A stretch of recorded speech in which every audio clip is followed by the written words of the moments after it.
तो क्वेश्चन में हमसे कहा गया है कि एक पार्टिकल जो है टू डायमेंशनल मोशन परफॉर्म कर रहा है with instantaneous speed v naught. Instantaneous speed v naught जो है हमारी वो किसके बराबर होती है? इंस्टैन्टेनियस स्पीड जो होती है वो एक्चुअल में मैग्नीट्यूड ऑफ इंस्टैन्टेनियस वेलोसिटी होती है। ओके, तो हमेशा याद रखिए कि जो हमें इंस्टैन्टेनियस स्पीड जो होती है वो हमेशा इंस्टैन्टेनियस वेलोसिटी के मैग्नीट्यूड के बराबर होती है। तो इनडायरेक्टली क्वेश्चन में आपको क्या दिया गया है? इंस्टैन्टेनियस वेलोसिटी का मैग्नीट्यूड जो है वी नॉट के बराबर है और वो जो है कांस्टेंट है। और ये जो पार्टिकल जो है वो वो जो है इंस्टैन्टेनियस स्पीड यानी कि कांस्टेंट वेलोसिटी वाले मैग्नीट्यूड वी नॉट के साथ टू डायमेंशनल मोशन परफॉर्म कर रहा है। सो टू डायमेंशनल मोशन यानी कि पार्टिकल का मोशन जो है प्लेन में रिस्ट्रिक्टेड है। ओके, किसी एक पर्टिकुलर प्लेन में रिस्ट्रिक्टेड है, चाहे वो एक्स वाई प्लेन हो या कोई और प्लेन, लेकिन एक प्लेन में पार्टिकल का मोशन जो है रिस्ट्रिक्टेड है। तो जब आप देखोगे particle two dimensional motion perform कर रहा है, सो वो मोशन जो है यूनिफॉर्म सर्कुलर मोशन हो सकता है या वो कर्वीलिनियर मोशन हो सकता है या वो रेक्टिलिनियर मोशन हो सकता है। मतलब पार्टिकल जो है डिफरेंट डिफरेंट डायरेक्शंस में अपना डिफरेंट डिफरेंट टाइम्स पर अपना डायरेक्शंस चेंज करते हुए स्ट्रेट लाइन में मूव कर सकता है। तो कुछ ऐसे टाइप्स के मोशंस पॉसिबल है, टू डायमेंशनल मोशंस। ओके, एक पर्टिकुलर प्लेन में पार्टिकल के मोशंस कुछ इस टाइप के हो सकते हैं, कुछ और अलग टाइप्स के भी हो सकते हैं, लेकिन अभी के लिए मैं आपको ये 3 ही बता रही हूँ। अगर पार्टिकल जो है और हमें क्वेश्चन में क्या कहा गया है, जैसे कि हमें पता है इंस्टैन्टेनियस वेलोसिटी जो होती है हमारी इंस्टैन्टेनियस वेलोसिटी वो एक वेक्टर क्वांटिटी है, राइट? वेक्टर क्वांटिटी होने के कारण वो मैग्नीट्यूड और डायरेक्शन दोनों भी पोजेस करेगी।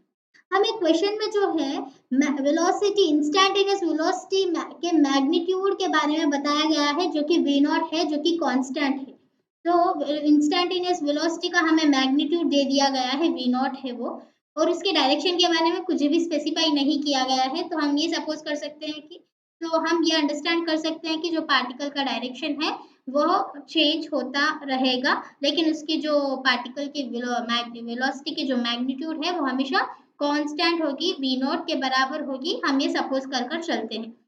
तो जब आप यूनिफॉर्म सर्कुलर मोशन देखोगे तो यहाँ पर जो पार्टिकल की जो स्पीड होती है ओवरऑल मोशन में वो कांस्टेंट होती है, यानी कि वेलोसिटी की जो मैग्नीट्यूड होती है हर इंस्टेंट पर वो कांस्टेंट होती है। तो इसे अंडरस्टैंड करने के लिए पहले आपको वेलोसिटी चेंज का जो कॉन्सेप्ट है वो अंडरस्टैंड करना होगा। वेलोसिटी जो है चेंज कब होगी? वेलोसिटी चेंज हुई हम ये कब किन केसेस में कहेंगे? अगर हमारी वेलोसिटी की मैग्नीट्यूड चेंज हो रही है देन हम कहेंगे कि वेलोसिटी चेंज हुई। या फिर अगर हमारी वेलोसिटी की डायरेक्शन चेंज हो रही है ओनली, देन हम ये कहेंगे कि वेलोसिटी हमारी चेंज हुई। अगर हमारी मैग्नीट्यूड और डायरेक्शन दोनों भी चेंज हुई वेलोसिटी की, देन उस केस में हम कहेंगे कि वेलोसिटी चेंज हुई। अगर इन तीनों केसेस में से कोई एक केस भी पॉसिबल हुआ, देन हम ये कहेंगे कि ओवरऑल वेलोसिटी में चेंज दिखाई दे रहा है। तो अब पार्टिकल का acceleration of the particle is 0। ये कहाँ तक सही है अंडरस्टैंड करने के लिए पहले आपको एक्सेलरेशन जो है उसे अंडरस्टैंड करना होगा। एक्सेलरेशन कब प्रोड्यूस होता है? एक्सेलरेशन कब एग्जिस्ट करता है? जब अपनी पार्टिकल जो होती है उस पार्टिकल की वेलोसिटी में जो है हमें अगर चेंज नजर आता हो, देन उस टाइम पर एक्सेलरेशन हमारा प्रोड्यूस होता है। ओके, एक्सेलरेशन हमारा प्रोड्यूस होता है जो कि नॉट इक्वल्स टू 0 होता है।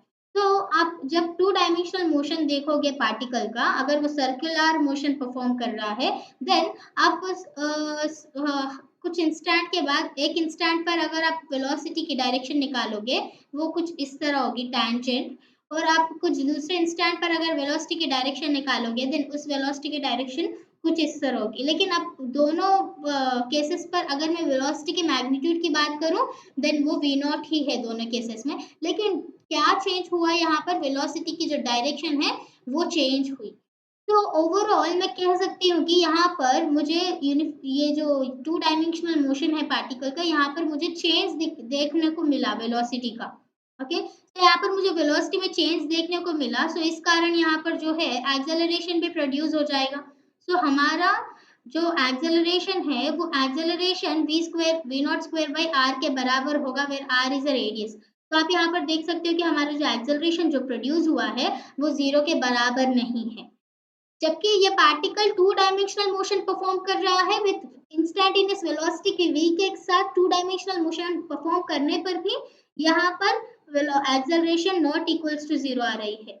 हाँ, कुछ इंस्टेंट्स पर हमें एक्सेलरेशन इक्वल्स टू जीरो भी आ सकती है, क्योंकि अब सपोज करो कि पार्टिकल v नॉट वेलोसिटी के साथ एक टू डायमेंशनल मतलब प्लेन में मूव कर रहा है और सम टाइम इंटरवल t के लिए वो मूव कर रहा है without changing its direction and magnitude.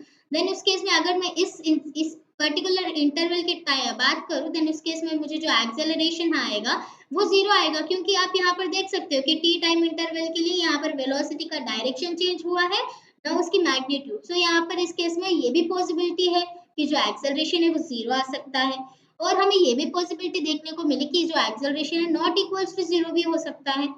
तो ओवरऑल टू डायमेंशनल मोशन में अगर particle instantaneous speed v not के साथ अपनी मोशन परफॉर्म कर रहा है, देन उस केस में दोनों भी पॉसिबल है, जो कि हमारा रॉन्ग है फर्स्ट ऑप्शन।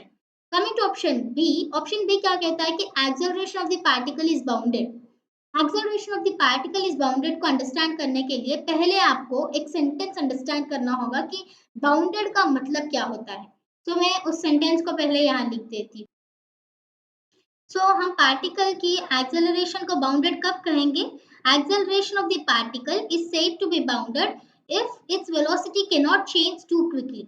मतलब अगर कोई पार्टिकल है, अगर उस पार्टिकल की वेलोसिटी जो है जल्दी चेंज नहीं हो सकती, देन हम कहेंगे उस केस में पार्टिकल की एक्सेलरेशन जो है बाउंडेड है। इसे अंडरस्टैंड करने के लिए चलिए फिर से सर्कुलर मोशन को अज्यूम करते हैं। पार्टिकल जो टू डायमेंशनल मोशन परफॉर्म कर रहा है, सपोज करते हैं कि वो सर्कुलर मोशन में है। देन आप अगर इस इंस्टेंट पर वेलोसिटी की डायरेक्शन देखोगे, देन आपको वो वेलोसिटी का डायरेक्शन कुछ इस तरह नजर आएगा, जबकि वेलोसिटी का मैग्नीट्यूड जो है v नॉट है। अगर आप उसके इमीडिएट नेक्स्ट इंस्टेंट पर अगर आप उस इंस्टेंट पर इमीडिएटली नेक्स्ट इंस्टेंट पर अगर वेलोसिटी की डायरेक्शन देखोगे, देन वो आपको वेलोसिटी का डायरेक्शन जो है कुछ इस तरह नजर आएगा with velocity magnitude velocity v not ही है यहाँ पर भी, लेकिन डायरेक्शन जो है आपको कुछ इस तरह दिखाई देगा। तो ओवरऑल में अगर चेंज की बात करूं, आपको वेलोसिटी यहाँ पर जो भी हुआ है नेक्स्ट इंस्टेंट, सपोज करते हैं कि ये जो टाइम गैप है बीच में dt टाइम गैप है जो कि बहुत छोटा है। तो आप यहाँ पर देख सकते हो कि जो वेलोसिटी में है वेलोसिटी चेंज हो रहा है, क्योंकि भले ही उसका मैग्नीट्यूड कांस्टेंट हो वेलोसिटी का, लेकिन यहाँ पर डायरेक्शन चेंज होने पर भी हम ये कह सकते हैं कि वेलोसिटी में चेंज नजर आ रहा है। और जो चेंज हो रहा है वेलोसिटी में वो स्मॉल टाइम dt में हो रहा है। तो स्मॉल टाइम dt में अगर वेलोसिटी चेंज हो रहा है, देन हम ये कह सकते हैं कि वेलोसिटी जो है यहाँ पर क्विकली चेंज हो रही है। वेलोसिटी यहाँ पर क्विकली चेंज होने के कारण हम ये कह सकते हैं कि इस केस में पार्टिकल की जो एक्सेलरेशन है वो बाउंडेड नहीं है। ओके, वो बाउंडेड नहीं है। अगर अब मेरा दूसरा सवाल है कि क्या पार्टिकल की एक्सेलरेशन बाउंडेड हो सकती है?